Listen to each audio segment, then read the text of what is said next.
So this video, we're going to look at creating lights, and this is as far as we've gotten in kind of rebuilding the demo table that is included with the kit.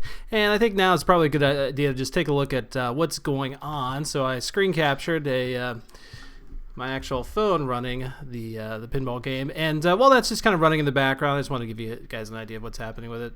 Let's also take a look at the lights that we're going to be talking about in the property list. And one thing that we should get out of the way really early on is that lights are, I think they're an appropriate term, but they don't always fit everything that you might want to put on the table. So for example, we've got these metal gates, okay, that appear on the ramps, and I'll show you how they look in the finished demo. It's these little things on top of here, you know, kind of a typical pinball device, something that makes noise as you go through it, right? That would not, you wouldn't call that a light, but in terms of the kit, it is actually considered a light because it's something that the ball can either roll over or roll under and not physically collide with. So the ball and whatever this thing is can occupy the same exact space, all right? And a contact can be registered, okay, which we'll set up in just a little bit. I'll show you how that's done, to do something. But again, a contact is kind of a separate entity than a collision, okay? So two things can contact each other and they can occupy the same physical space. Kind of like if a ghost traveled through me, you know, we're contacting each other, but we can share the same physical space. Whereas I can't just walk through the wall, right? So we're going to set up actually just a few lights here, and I kind of want to step things back a little bit and show you guys some of the source files that I worked with in creating these lights. I'm going to go over into Adobe Animate, formerly known as Flash, although essentially the same exact program, just a name change. So I don't want to slag Adobe off. I'm sure there's some extra features they've added in here, but seems about the same to me. So we've got one of the first lights I'm going to show you is really just kind of strictly decoration. And actually, this is one that you don't even have to do anything with in the property list. So if you were to double click inside of here or just look at the exported frames that I created from this, this is all it is. It's just a very simple, you know, animation. And if you were to actually run this, it's going to go through really fast because this is only about 11 frames. What we can do when we set this up in the scene file is slow it down a little bit. So this would be something that just kind of is always going on in the background, right? And if you do decide to use Flash for animation, I think that's a great idea because you can always go over here, right-click on the symbol that you've set up the animation inside of, and it's getting cut off at the bottom of the screen. But there's an option called Export PNG Sequence, which is just going to export out a series of frames, and all you have to do is put those frames into a folder. Let me show that to you. Here's an example. A folder with the name .atlas at the end of it. And this makes it so that you can import this. And by import, I just mean just drag it into the kit. Okay, so all you'd have to do is just pull this right into here. And here, we'll just do it. I'll just delete it out. I'll drag it in like it's a new Atlas folder just to show you guys. Gonna drag that on in there. And you want to be sure that all your targets are clicked off, so you can use this on both iOS and tvOS. Just click on Finish over there, and let's go back to it. So the frames inside of here, it looks like they're not actually in, there it is, numerical order. Nope. So I'm just going to preview these for you. There they are, okay, and it does exactly what we saw in the Flash file. So let's set that up on the table. And again, even though it looks like a light, we're not going to do anything custom class wise. Okay, so we can just leave it alone. Let's just call this simplest light possible. And we don't even really have to give it a name because we don't need to interact with it with the property list.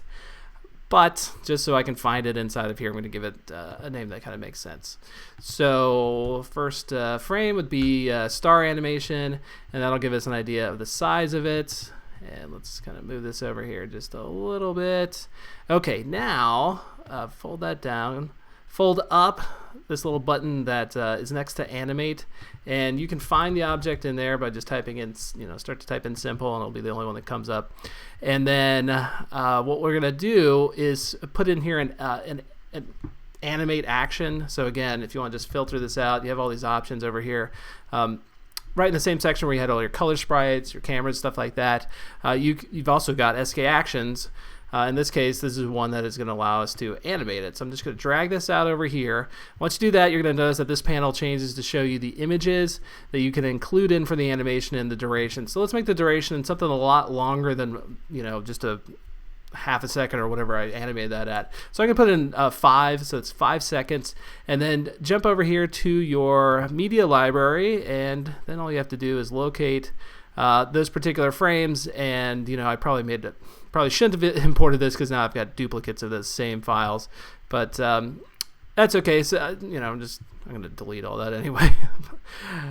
So I'm going to now select all these frames. You can't shift select, but you can hold down the command key and grab more than one at once. So I'm going to do that.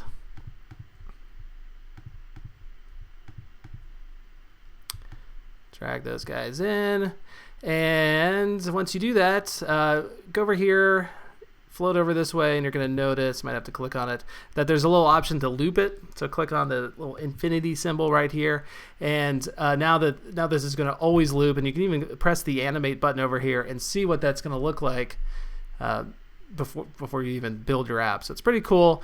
And again, this is not something that has a physics body, doesn't even have a custom class. It's just kind of strictly animation going on in the background, and you could do that with it doesn't have to be a light necessarily. You could have some sort of swinging crane or something like that hanging over top of here, just whatever you want. You get it.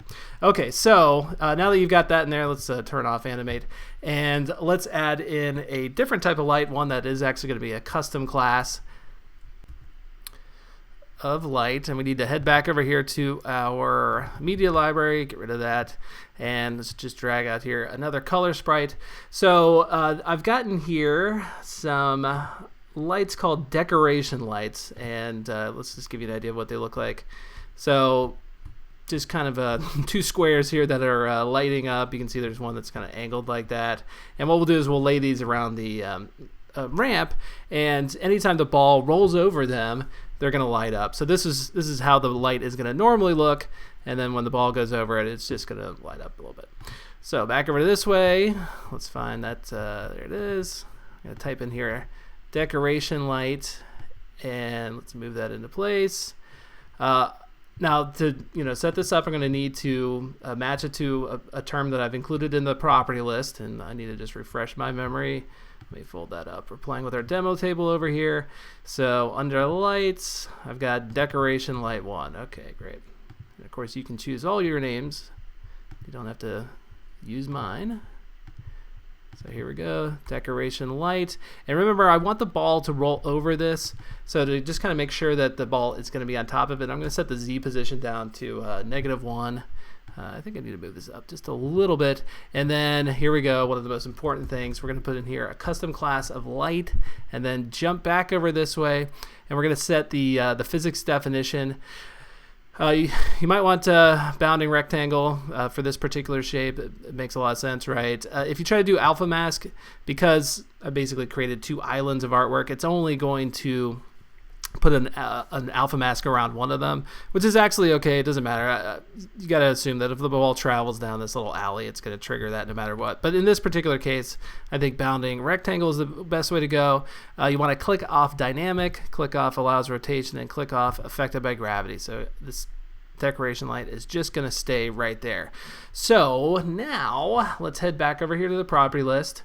And again, if you this all assumes that you're going to be creating a lot of things from scratch, but you can always copy some of the existing properties that I've got in here. So for example, if you want to make a brand new decoration light, just copy it and paste it on in, change the name, do whatever you want. And of course, you can add as many properties in here as you want. But let's take a look at the ones that are going to make up this decoration light. So the first property in here is named Atlas, and this points to the Atlas folder that has all of our sequential frames, and you can put frames in for multiple lights into the same Atlas folder. I try not to put too many in, otherwise you end up getting a warning that Xcode says, well, I had to split this up into multiple Atlas files. It's okay, it's a safe warning, but that kind of gives you an idea that, yeah, maybe I put too many frames in that particular Atlas. But you can see I've got, it looks like about 5 frames per light, so there's about 20 of them in there. That'll fit into one sprite sheet, and that's what these texture atlases do. They basically combine all these frames into one sprite sheet at runtime. Just optimizes things. So Atlas, this is going to point toward decoration lights. You don't have to put in here your .atlas extension, so leave that out. It might actually be harmless if you do put it in there. I can't remember, but just leave it out. So, and then we've got in here collision animation, and you can see that this is an array type. Anytime you can change your type. Okay, and we got array in there, and that is listing all of the frames in the order that they are going to get played when the ball collides with this this light. So you can see I'm starting at 1, I go up to 2, 3, 4, 5. I hang out on 5 for a while, so I just duplicate 5 in here, all right? And then I descend back down again, so it kind of loops back to the beginning, right? Looping back to turning off again. And the neat thing about this array is obviously it's an ordered list, so the frames are going to get played in this particular order, and you can reuse frames too. So it's not like I had to export out 10 frames lighting up and then lighting back down again. I only needed to export out 5 frames where it lights up, and then I can reuse the other ones to go back down. And you can put in here your frame rate, so collision to FPS, that's frames per second, and let's set this relatively low, 10. You might be used to thinking in terms of your frame rate always having to be 30 or 60. Doesn't need to be the case. You can make it a little bit slower. And again, a pinball table, if you're kind of making something that's a little bit authentic, it's not the most fast. Some of these lights kind of toggle on slowly. They might even flicker and do things like that. And then we've also got the option to include in a separate animation for that you can just trigger at any time. You can actually include 8 of these. So if you want to include a second one, look at all these property names right here. Just replace out the 1 with a 2, and you can do that so every light can have 8 other animations. So this one is gonna get played whenever we want. Okay, so one of our goals, could trigger the light playing. Even just releasing the plunger could trigger the light playing. So you can see all I've done in here is just basically repeat out. Oh, what? Actually, I for this particular one, I just toggle between it being off and on, off and on, off and on. So it's got a kind of flicker effect. And again, you can include in here a separate frame rate for this particular animation, and you can even delay it a little bit too. And I believe the reason I delayed that was because when I do trigger this when you launch the plunger. When you launch the plunger, the ball immediately goes up toward the top of the screen, and you might not see the lights flicker. So by the time it gets back down, hopefully the delay is over, and then it starts playing again. And you can see all these decoration lights are basically set up the exact same way. So we should be able to test this out now. Okay, and just in the interest of time, I've gone ahead and exported or just screen captured a video of my phone running this. So you can see, here we go. I believe it was right toward the end. There it is. So the ball is going to now fall down. I did duplicate that, so I have a better chance of running over one of these guys. And obviously, it didn't collide with the light, but what it did do was turn it on. So let's watch it one more time. Amazing. Okay, so let's take a look at how the plunger triggers the non-collision lights to run. So let's head back over here to our property list, and let's go and unfold our plungers. If you remember when we set this plunger up, I mentioned something about the adds to goal option inside of here. And this is a string type, and it's set to add to a goal named plunge. And when you add to a goal, what it does is kind of under the hood here, it essentially saves an NSUser default, which is a kind of a persistent variable that's going to stay counted for anytime you open up the app. So you can actually have goals that last over many games, really. But most likely you're probably just going to set sort of short-term goals. And in this case, this is one of the shortest ones because what we're doing is we're adding to a goal named plunge. So let's go find that goal and unfold it. Here it is, named plunge. And this is achieved at 1. So basically, it's going to get achieved right away. You could have it achieved at 5. So after 5 times of the plunger getting launched, it'll achieve the goal. But we really just need this for it's set at 1. And then we're also resetting this goal. And you can include any number of goals in here to reset. In this case, we just need one, named plunge. And that's just going to set this count back at 0 again. So the next time you plunge, the whole thing kind of repeats itself, right? So the actions that are occurring when this goal is achieved, and again, it's achieved at 1, so right away what we're doing is playing an animation. And if you unfold this, you can see that we're playing animation 1 for these particular lights. And there's our decoration light 1. And just to remind you, unfold decoration light 1, and you've got your animation 1 set up inside of here. So you'll see then that we are obviously playing the first animation for many different lights, right? Decoration light 2, 3, 4. And you can also include in here any other goals that you want. Of course, we're going to talk in detail about these, but just another one that I have set up is play animation 4 for light show, which we could also include in at the end of this video. But I just want to kind of make it clear that you guys are the ones that get to come up with a name for these goals and what they do. So don't think that what you see in here is this is all the goals that you have. You can include an unlimited number of them. And just remember that it's not rocket science here. You know, if you're adding to a goal named whatever value you put in here, just be sure it matches something in your goals dictionary. And a neat thing too is this is set to a string type, but this could also be an array, so you could add to multiple goals at once. Just unfold that, click the plus sign, and then it's just going to by default put in here a string value.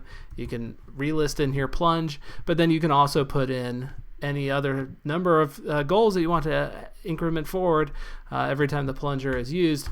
And the plunger is kind of an odd one. Really, the goals are meant for things that occur on the table. So for example, any one of your lights when contacted could add toward a goal. So for example, you could add to goal, just put this inside of here, again listing out any goal that you want to increment forward. So maybe every time somebody rolls over the decoration light, what you do is you type in your set multiplier to 2, and what's that going to do? It's going to add toward your multiplier to 2, and it's going to be achieved at 1. So basically in this case, if somebody just rolled over decoration light 1, they're going to automatically set the or achieve the set multiplier to 2 goal, at which point the multiplier, the scoring multiplier in the game, is set to 2. And of course this can cascade down into all sorts of other things. And again, we're going to have a dedicated video just about goals and all the different things that you can do, but that should give you an idea of kind of how powerful that is. So real quick, let's add in one more light to our game scene, at least one more during the video. And I'm just going to drag out another color sprite. This one is going to be called Light Show. And for the initial texture, I'm going to put in here Light Show 1. And this all comes from this atlas over here that has a lot of frames inside of it. And let's get this guy at a little bit of a better position, kind of nestled right down here toward the bottom, between the flippers. And then of course what we want to do is set this to a custom class of light, and this one is just strictly used for other things triggering it, okay? And that means that we don't actually need to set up a collision animation inside of here. So we don't have to actually put in a physics body. So what I'm going to do is just leave the body out of it. And again, all we had to do is name it, give it that custom class. And then if you look over here in the property list under lights, we've got light show. And you can see that, again, there's no collision animation inside of here. All I'm doing is setting up various frame sequences. Animation 1, animation 2, animation 3, 4, and again, this supports up to 8. And you can also include in here sounds that play for those particular animations. So you can see animation 3 and animation 4 are both playing this kind of abstract machine noise whenever they are run. Oh, and Animation 2 has one as well. So again, a lot of power under the hood for lighting up your table. And before I run out of here, let me screen capture one more time the iPhone with now all of the decoration lights placed in there. So here we go. The ball comes out, and you can see that little delay is in there for lighting up all of them. And you can watch. There we go. The ball goes down. Let's take a look at the this light show in the middle.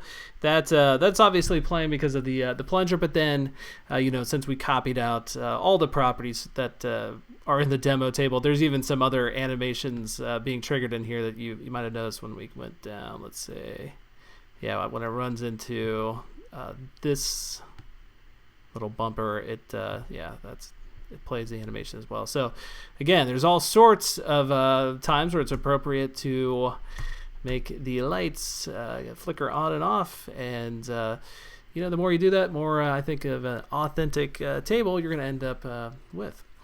Okay, on to the next video.